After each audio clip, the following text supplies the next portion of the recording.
Agrardык саясат, суу ресурстары, экология жана регионалдык өнүктүрүү комитеттин кезектеги жыйыны. Бүгүн жыйында эки маселе бар. Биринчи маселебиз органикалык өндүрүш жөнүндө Кыргыз Республикасы мыйзамынын долбоору. Биринчи окууга бул концепциясын колдоп беришибиз керек. Демилгечи министрлер комитетинин төрагасы Жапаров тарабынан немеленген 29 июнда номер 18-25-953 менен.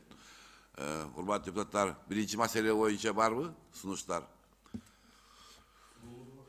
Суроолор болсо жок, анда азыр биринчи маселе боюнча чакырылгандарды окуп коелу.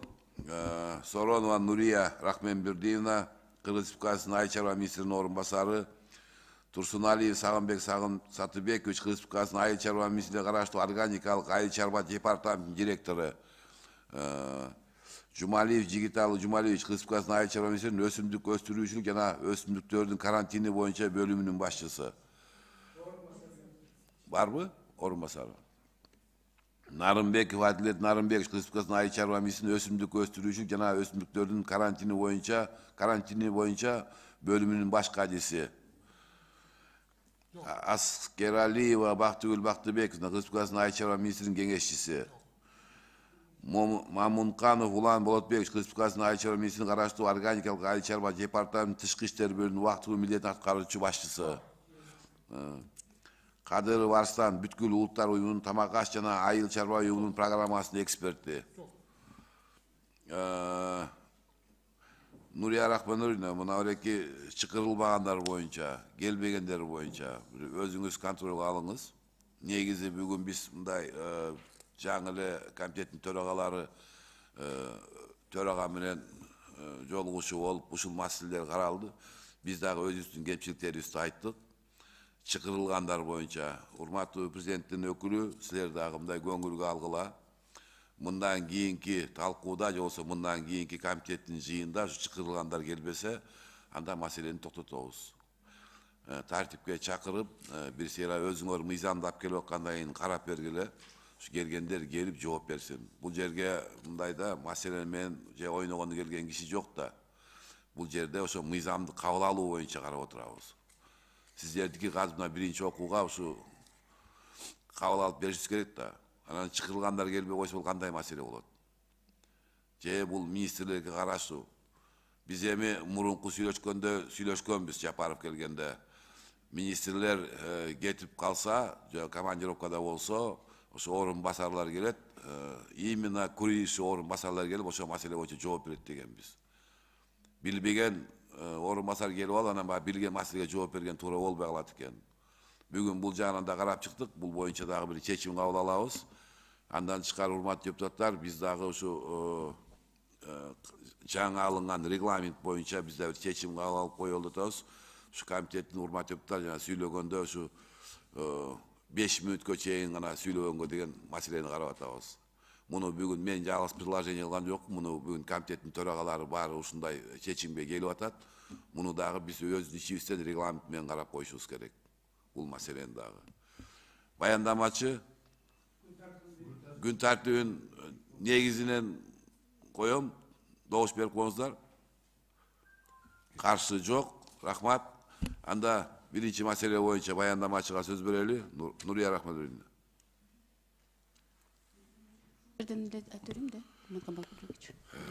Урматтуу президенттин өкүлү, биз бүгүн сурандык төрагадан мындан кийин мына депутаттардын аркасында отуруп калып жооп берип калып. Ошон үчүн мындан кийин бүгүн сурандык төрагадан ушул жерге телевизор коюп бергиле деп атабыз.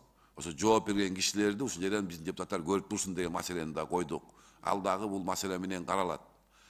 Келип жооп бере бериңиз, Нурия Рахмановна.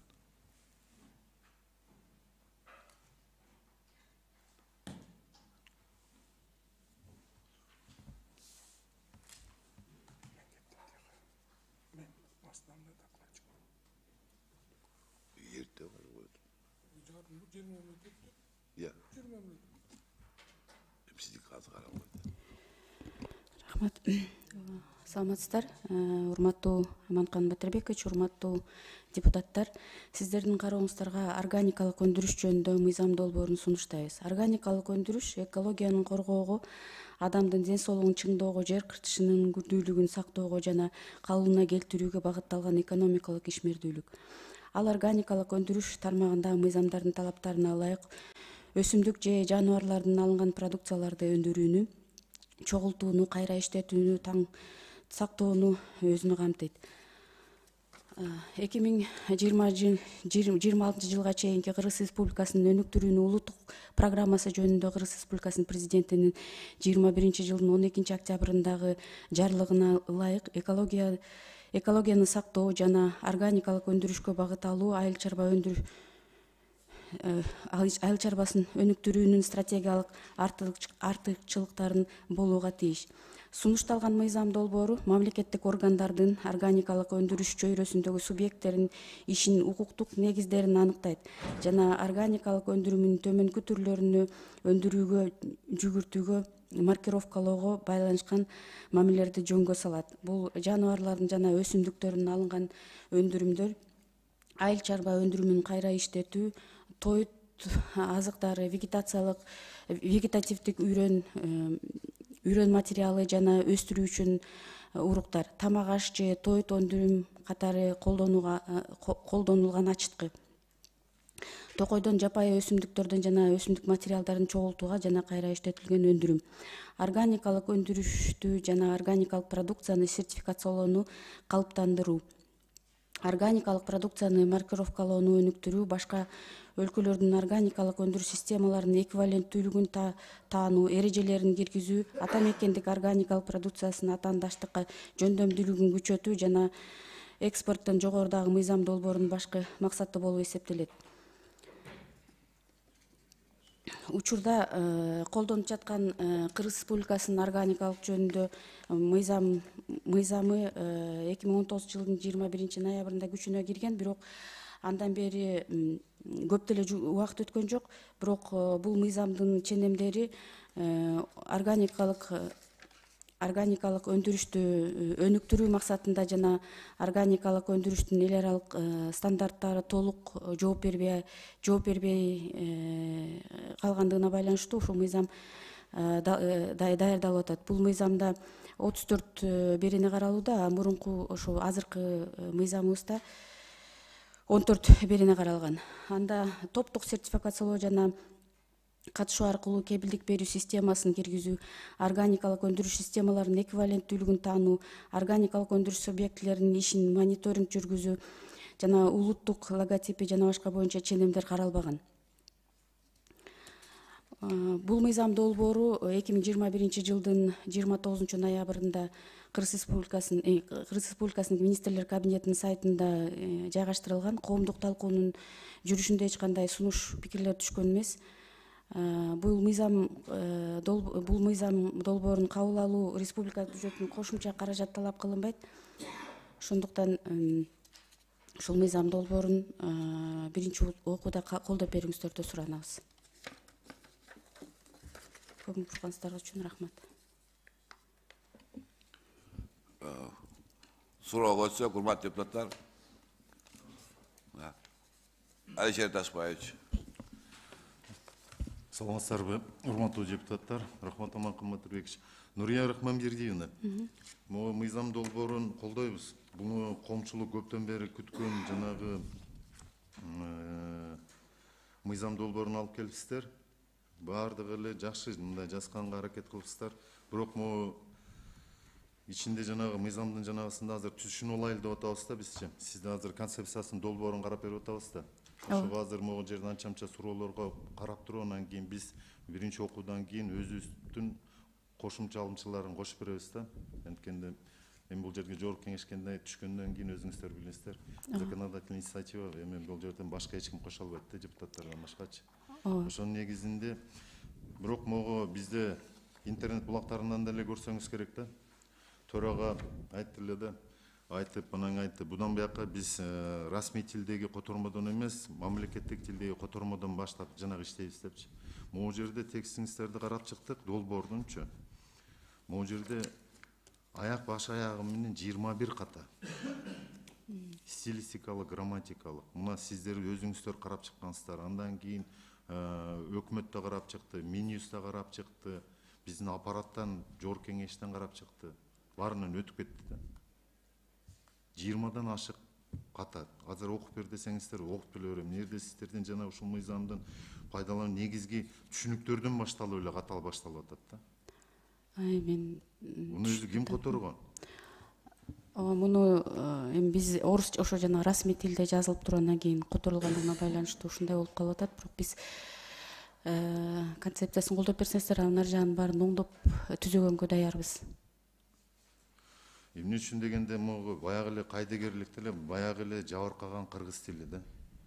Билбейбиз эми качан жазышты үйрөнөбүз. Могу же орус тилинен жазып келиптерсиңер, орус тилине жазышы. Бирок могу жерден дагы бир суроо да Аманкан Батырбекович, аппаратка анан президенттин өкүлүнө сурайын дедим эле. Могу документ 29-июнда келип түшүп атат да. Азыр 4 ай өтүп болуп атат. Регламент боюнча биринчи окууга болсо 1 айдын ичинде кириш керек эле. Эмне үчүн мындай болуп калды? Ушуга эч бир түшүндүрмө жок экен, башка жок экен. Ошого айтып койсоңуздар, эмне үчүн 4 айдан кийин берип болуп атат? Эмне үчүн регламент бузулуп атат деген сөз да. Тилеагыч. Бул сиздин сын сунушуңуз туура. Себеби биз регламентке ылайык укуктук экспертиза жана лингвистикалык экспертизалардын корутундусу болмоюнча күн тартибине киргизе албайбыз. Лингвистикалык бөлүмдүн корутундусу 13-октябрда келип түштү. Анан ошондон кийин аны бир сыйра карап анан киргизип атабыз. Рахмат. Көрдүңүздөр, мына лингвистикалык башка экспертизадан өтүп келди деп атат да. Биягында уже 27 катасы менен да. Анан буну да эске алсаңыздар. Анан бул жерден жакшы жазыпсыздар, бирок бул бир эле жеринде жанагы 12-чи беренесинде сиздер жазып атасыздар да, сертификация депчи. Бирок жазылбаптыр да, түшүнүксүз. Ким буну сертификация кылат биздин мамлекетте? Орган сертификация деп. Орган сертификация бул эмелер болот, независимый, бул, например, государственный орган бербейт бул сертификаттарды. Өзүнчө юридикалык жактан жана международный немелерге, стандарттарга жооп берген частный юрлицолор болот, ошолор стандартизация кылат. Кайсыл жоболордо жазылган, каерде бар ушул? Биздин мамлекет азыр сурайт да, бул эл сурайт. Мыйзамыңар бар экен, жакшы мыйзам ал жазсаңар, кимге сертификат бересиңер? Сертификаты жок, бул иштебейт да. Ким берет ошону? Ошол өзүнчө порядок болот, ошол порядокто жазылат да, кандай кылып берет, кимдер берет дегенде. Себеби бул реестр болот, ошол реестрде кимдер ал реестрде ошол департамент түзөт, ошол департаментте реестрде именно списоктор болот да, кайсы органдар ошондой сертификаттарды берет. Анан кийин болуп калбайбы? Биз бияктан азыр мыйзамды кабыл алып берсек, кийин эртең силер анан кийин чыгарып алгандан кийин өзүңөргө караштуу же болбосо ошо атка минерлердин жанагы фирмаларын же башка жанагыларын киргизип алып, ошолорду орган сертификация деп, же алардын помещениясы жок, же жанагы жабдуулары жок, жанагы Бажы Союзунун тех регламентине туура келбеген жанагыларды ачып алып турган ошолор сертификацияда эртең дагы бир коррупциялык элемент түзүлүп калбайбы? Жок, биз аракет кылабыз, толук кандуу жооп берип койсунчу неме департаменттин. Таныштырып кетиңиз өзүңүздү. Саламатсыздарбы, мен атым Арстан Кадыров, сизге жооп берип коюн. Бул боюнча жана 2019-жылы кабыл алынган мыйзамда дагы нормалар жазылган, бирок ошо жана сертификациянын механизми кеңири жазылбагандыктан ушул күнгө чейин тилекке каршы иштебей келатат да. Анан бул сертификация дүйнөлүк практика, жанакы жеке компаниялар сертификациядан өткөрсүн дегенчи. Буга азыр Минэкономдун астында центр аккредитация бар. Ошондон аккредитациядан жеке компаниялар же эл аралык компаниялар аккредитациядан өтөт. Аккредитациядан өткөндөн кийин сертификация кылганга мүмкүнчүлүк алат да. Алар болсо ошонун астында жобода иштелип атат. Ошол жобонун негизинде бүт механизмдин баары так көрсөтүлгөн. Кайсыл учурда кандай механизм менен сертификациядан өтөт, жоопкерчиликтер болсо жалпы жөнүнөн мыйзамга жазылды, а жанакы механизм реализациясы жобого кетет да. Эми ушуну могу жерге жазып койсо болбойт беле, 4-пункту менен кылып турупчу. 3 эле пункт менен бүтүп атат да. 12 берени. Хорошо, сиздердин сунушуңузду эске алып, оңдо түстө киргизип коелу. Ушуларга келсеңер, киргизиптирип эле бизде конкреттүү мыйзам конкреттүү түрдө иштеш керек да. Эмне үчүн дегенде биз бул жерден бир жанагы өзүнчө бир тешикче калтырып коюп атабыз. Бул дагы өзүнчө бир коррупционный зона болот, же болбосо коррупционный риск болот да эртеңчи. Анан кийин жанагы пачкалагандан кийин жүрөсүңөр да дагы берки кылмыш иштери козголуп, жана башка беркилер болуп. Так болжол мыйзам иштеш керек. Ушул андан кийин могу силерде азыр сертификация деп атпайсыңарбы? Аккредитация кылган тигиндей мындай депчи. Бизде мамлекетте азыркы күндө канча аккредитациядан өткөн ушундай компаниялар бар, сертификат берген. Азыркы учурда механизм жок болуп келгендиктен тилекке каршы бир дагы орган жок. Азыр Турциядан бир жаңы ошо сертификация, эл аралык сертификация кылып жүргөн компания келип атат, бирок механизм жок үчүн алар да токтоп турат да ишмердүүлүк үчүн. Азыр ушул мыйзам кабыл алынып, анан кийин анын жобосу бекитилгенден кийин аккредитациядан өтүп, анан ишмердүүлүк баштайбыз деп сүйлөшүүлөр жүргүзүлүп атат да. Анан Кыргызстандан деле чоң эмелерден федерация биокейжи бар, ошолор келечекте аракет кылышы мүмкүн. Ошондой көп деле орган болбойт сертификация кылганда делечи, мындан күчтүү ушу талаптарга жооп берип аккредитациядан өтүшүп гана компаниялар өтөт да. Жана сиздин замечание боюнча биринчи пунктта 12 беренеде де жазылган, жанакы уполномоченный госорган в сфере органического производства осуществляет регистрацию органов по сертификации в порядке определенным кабинетом министров депчи. Бул жерде жанакы кандай катталат, реестрди жүргүзгөн, бул департамент органикиге жүктөлгөн да. Жок, бул жерде жөн эле жазылып турат, министрлик кабинетинен аныктаган тартипте жүргүзүп ашырат деп элечи, бүттү ушу менен элечи. Бу жерде конкреттүү түрдө жазышыбыз керек. Анан кийин сиздер мына айтып атасыздар да, эгемендик алганга 31 жыл болду. Бажы союзуна киргенге 7 жыл болду. 7 жылдан бери тех регламент алар какшап келет да, тех регламентке алып келгиле депчи. Эмне үчүн ушулнун негизинде жумуш жүргүзүлгөн эмес буга чейин? Сизге вот Нурия Рахманбердиевна, сиз эми айыл чарба министринин орун басарысыз. Ошон үчүн сизге суроо берип атабыз. Биз болсо мисалы жылдын башында колунда баш аягы менен 26 миллиард кетти айыл чарбасы өнүктүрүүсүнчү. Бизде өнүп чыгып атат продукция, башка жанагы айыл чарба өндүрүшү иштеп атат. Аларды сертификациядан өтө албай атат. Өтө албагандан кийин сыртка чыгара албай атат өзүнүн эле продукциясын. Ошонун баардыгын эле могу Казакстан менен Орусиянын границасында же болбосо сырт жактан токтоп калып атат чыгарбастан. Эмне үчүн дегенде силердики сертификациядан өтпөгөн, башкасын өтпөгөн депчи. От көйгөй. Биринчи акчаны таратардан мурун, өндүрүштө коерден мурун ушул жоболорду чыгарыш керек болчу. Ошо эске алабыз муну. Эске алабыз эмес, иштеш керек болчу бул боюнча. Себеби ушул жакты кармаган, тармакты караган министрдин орун басары азыр ооруп жатат. Анан кийин да мейлиңиз эми ооруп жатканда эмес, бу жерде сиз зам министр болгондон кийин, жогорку кеңешке келгенден кийин даярданып келишиңиз керек. Сиз зам министр болгондон кийин баардыгы суроого жооп бергендей болуп келишиңиз керек, бергечи. Кийинкиси да могу азыр бизде канча компания бар ушул сертификаттарды алган? Жалпы саны. Бир да компания жок, уруксат берсеңиз жооп берип коеюн. Анткени 2019-жылы кабыл алынган жок, экспорттун, импорттун операция жасаган деп атат.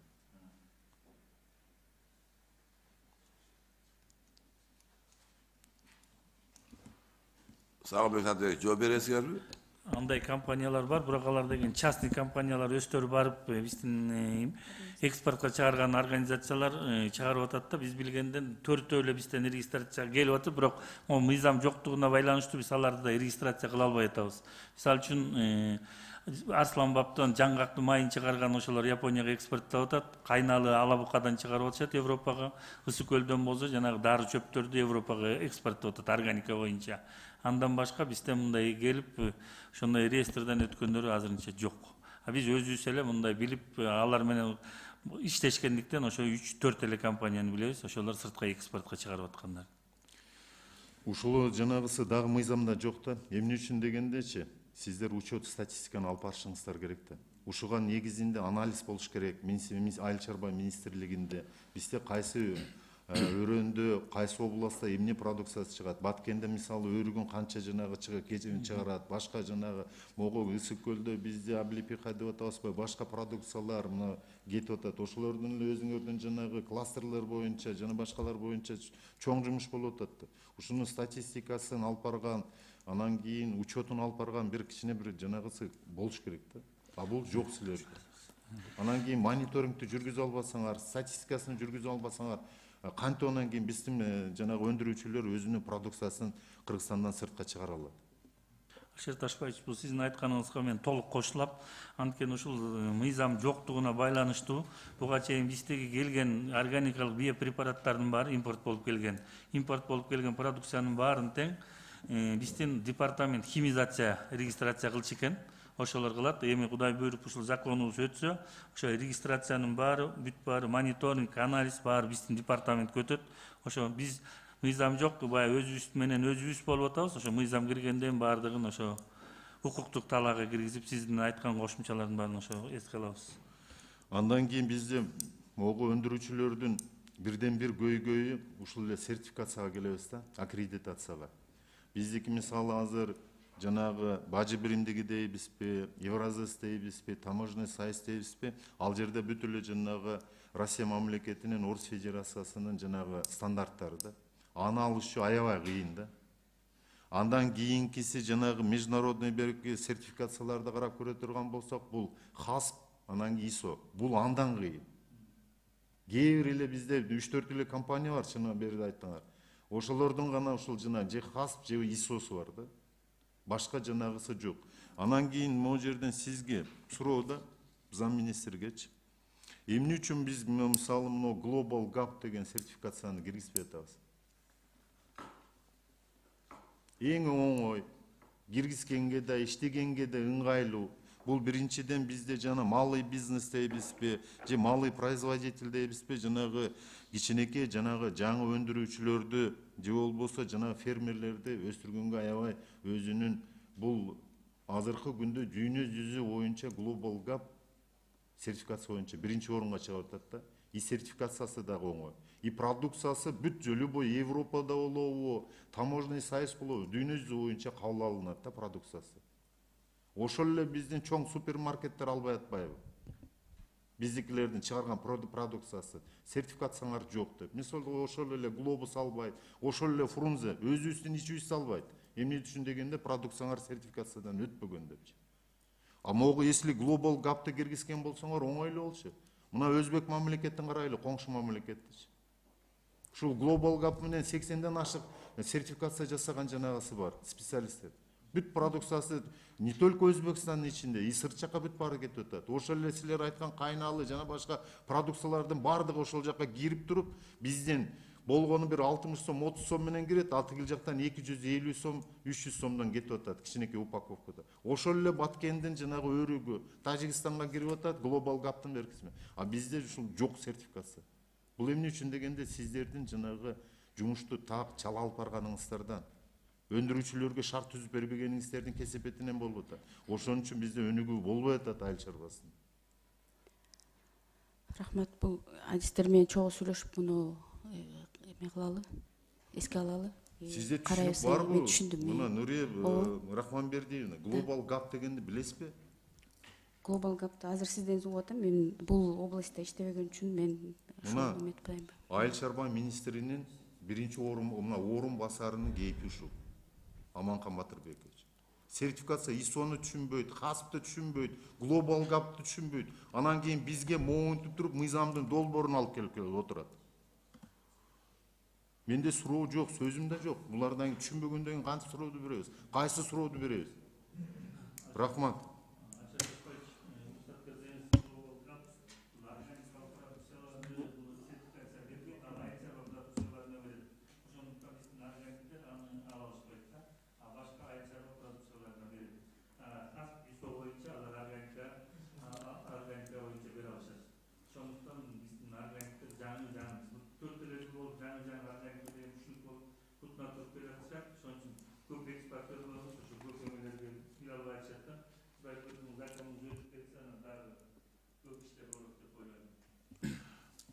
Sağolun Satıbek, siz departamentin direktörüsünüz. Alişer Taşbaş to'g'ri masalani ko'tarib o'tadi. Bugungi kunda mamlakatni öndürүү uchun, je bo'lsa biz eksportlaw uchun bu gerekli mizam, ani biz to'g'ri tushunib turamiz. Biroq o'shani qo'lga olinadigan masalani ko'tarib o'tadi da, o'tiravermagile, dehqonchilarga yordam bergile, bizdeki eksportga chiqsin, sizlarga kelbesin, sizlar yugurib borg'ila degan masalani ko'tarib o'tamiz. Dehqonchilarga, o'sha fermerlarga, eksport öndürgüchilarga sizlar yugurishinglar kerak. Her bir oblastda yugurishinglar kerak. Oşonu yugurib berip, biz şu ekspertke yol açıp bersek, mamlaketi sastava görüp, azık-түлүк programmasının içinde öndürülü degan masalani ko'tarib o'tadi. Masale to'g'ri, mizam gerek, konsepsiyasi biz qo'llanishga dayinmiz hozir. Bu gerekli mizam ekanini biz tushunib o'tamiz barini teng. Biroq o'shaga jarasha Ayыл chorva ministri sizlarga jumush olib borg'ila deb o'tadi. Yer-yerinde qattiqroq ishtegila degan masalani ko'tarib o'tadi. Açık aytalıçı, 11.000 kolektivingler var Ayıl chorva ministrliginde. 11.000 kişi kolektivingler. Bayan ministrге bakkan 11.000 kişi yüz vardı. O 11.000 kişi iştekler degan masalani ko'tarib o'tadi. Yer-yerinde rayonlarda uvarlar var. Alar bilet, qaysi fermer ineni öndürüp atkanın.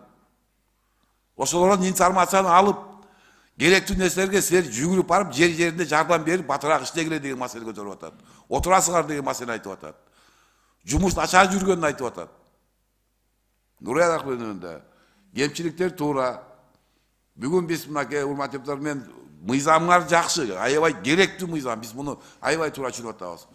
Biroq ушуну жазып бергенден кийин қалып қалбай, ошо иштелсин деген маселени көтөрүлүп атат бул жерде. Bunu to'g'ri көңүлүңөргө алгыла. Кийинки суроо берүүчү Нурбек Кариевич. Рахмат, саламатсыздарбы, урматтуу депутаттар. Бул органика боюнча мыйзам 2019 жылы 18 майда органикалык айыл чарбасын өндүрүү жөнүндө деп мыйзам кабыл алынган. Ошондон бери мына 3,5 жыл өтүптүр. Эмне иш аткарылды? Кыска жооп бериңиздерчи. Берип коеюн. Ошол органикалык айыл чарба мыйзамы кабыл алынгандан бери Кыргызстан боюнча 130 өткөл фермерлерибизди биздин департаменттен каттоодон өтүп органикалык айыл чарбасын өндүрүүгө ошолор бүгүнкү күндө органикалык айыл чарба өсүмдүктөрүн өндүрүп атышат. 130 фермерибиз. Андан тышкары 12 аймак болуп биригишип, алар дагы органикалык айыл чарбасын өндүрүп атышат. Ал мисал үчүн алыскы Баткен областынын Зардалыга окшогон айыл өкмөттөрү же болбосо жакында эле Ат башы району менен кошо органикалык аймак кылып киргиздик. Жалал Абадтан болсо Кызыл Үңкүр Токой чарбасын өзүнүн айыл өкмөтү менен чогуу органикалык аймакка өтүштү. Андан тышкары биздин 2 стандарт кабыл алынды. Органикалык айыл чарбасы боюнча стандарт, анан экологиялык стандарт. Азыр 3-чү стандартыбыз Кудай буйруса мына министрликтерге баягы согласованияга кетти. Ал ассоциация жана лесопользовательдери менен чогуу жапайы өскөн өсүмдүктөрдүн стандартын чогултуу, маркировка жана экспортко чыгаруу боюнча стандартын даярдап, азыр министрликтер менен согласовать этип атабыз. Ошол 3-чү стандартыбыз. Андан тышкары улуттук программа даярдап атабыз. Ал дагы министрликтерге азыр согласованияда жүрөт. 2026 жылга чейин органиканын өнүктүрүү боюнча улуттук биздин программа ошону даярдап атабыз. Андан башка ушул жаңы закондун жаңы редакциясын сиздерге алып келдик. Мурдагы закон менен мунун айырмачылыгы, мурдагы закондо болсо айыл чарбасынын өндүрүү боюнча эле органикасы болуп калыптыр. Аякка жанагы аквакультуралар, биздин балык чарбада өндүрүлгөндөр, андан тышкары жана мал чарбасынын тоюттары боюнча өндүрүмдүүлүктөр, экспорт, импорт боюнча, сертификация боюнча ошолордун баары кирбей калгандыгына байланыштуу биз ушу жаңы законду редакциясын сиздердин астыңыздарга кароого алып келип атабыз. Ошол иштер бүгүнкү күндө болуп атат. Андан тышкары биздин өзүңүздөр билесиздер, 70-жылдан 91-жылга чейин органикалык жана биопрепараттарды жана энтомофагтарды, пайдалуу куруттарды өндүрүү боюнча лабораториялар, биофабрикалар 70-ке жеткен экен. 91-жылдан 2015-жылга чейин ошонун 4 эле калыптыр, баары талкаланып, сатылып кетип. Азыр ошол биофабрикаларды кайта жандандырып, Кыргызстан боюнча 7 областтын борборлорунда ошолор биздин өзүбүздүн дыйкандарга жанагы химиялык, минералдык удобренияларды заменасына биопрепараттарды өндүрүүчү өзүбүздүн фабрикалар азыр иштеп атат бүгүнкү күндө 7. Баткен областында 2 этаждык заманбап жаңы салынды. 2019 жылы Таласта болсо ремонт болду, 2 этаждык зданиябыз. Нарында болсо ошо нарындын эттерин лаборатория чыгарганга деп өкмөттөн быйылкы жылга акча сурасак кыра албай калып, эми кийинки жылга дагы ошо нарынга салынган атат, бирок эски зданияда иштеп атат. Кыргызстандын 7 областында ошо биофабрикаларыбыз иштеп, андан тышкары дыйкан фермерлерге окутуу семинарларды уюштуруп атабыз. Айфом тарабынан 40 биздин тренерлерге международный сертификат алышкан. Ошолор семинарларды уюштуруп, ар бир дыйкандарга барып, ошо органика эмне, органиканын келечеги бул кандай болот, ошол жөнүндө дыйкан фермерлерибиз менен окутуу семинарларды өткөзүп атабыз. Департаментте канча адам иштейсиздер? Департаментте бардыгы болуп 60 киши иштейбиз. Анын 46-сы госслужащий, 14 болсо спецсчеттон айлык алышат. Ар бир биофабрикабызга бизге бүгүнкү күндө кадрлар жетишпейт, бирок өкмөттүн баягы оптимизациясынан жылда эле кыскартуу болуп атат. Анан өткөндө Аманкан Батырбекович Жалалдин Пайзиновичтер менен сүйлөшкөндө ошо бизге ушул жактардан жардам берсеңиздер, балдар биздин келечегибиз дейбиз, бирок ушул балдарга эмне жардам кылып атабыз деп. Мисалы үчүн Турцияда же болбосо Кореяда биринчи өз элине тамактарды берет экен, артканын экспортко чыгарат экен. Жок дегенде жана садиктерге, школдордун питаниясына ошо биздин органикалыктар өндүргөн продукцияларды пилотный кылып 2-ден 3-төн садиктерге ошолордун продукциясын берсек, ошол да бизге жардам болот эле, биздин фермерлерге жардам болот эле деп, ошол иштерди дагы өткөндө айткам, 1-2 форумда. Ошондой иштер болсо, бизге дагы биздин фермерлерибизге жакшы жардам болот эле. Сиз айткан азыр 7 ар бир областта немелерибиз, лабораторияларыбыз бар деп атат го, доско, ал сиздерге карайбы же ал Айыл чарба министрлигине карайбы? Ал 7 биофабрика бизге карайт. Биздин филиал болот, филиалыбыз ар бир департамент, департаменттин филиалы. Анан мына BioKG деген федерация бар, билесиз да? Ушулар азыр жакшы иштерди алып кетип атышат. Азыркы күндө 23 айылда органикалык аймак деп аташып, 5700 тоннадан ашык органика өндүрүштү. 3000ден ашыгыраак гектар жер иштетишет да. Булар менен кандай иштешип атасыздар? Биз биокежилерди биз аябай сыйлайбыз. Анткени ушу Кыргызстанда органиканын пионерлери ошолор десек болот. Анткени биздин департаменттер түзүлө элек кезде эле ошол кишилер эл аралык уюмдар менен иштешип, ушундай коомду түзүп, ар бир айылдарда ар кайсы айылдарда өздөрүнүн аймактарын түзүшкөн. 2 жылдан бери органикалык экспо жанагы болуп атпайбы, ярмарка выставкаларды чогуу өткөзүп атабыз.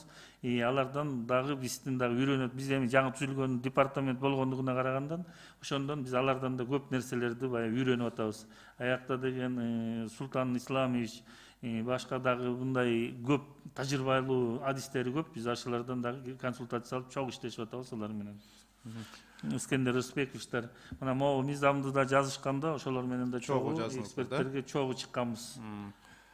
Эми биз коңшу мамлекеттер менен Өзбекстан, Казакстан, башка Турция жактар менен конкуренцияга туруштук бере албайбыз да. Биз мына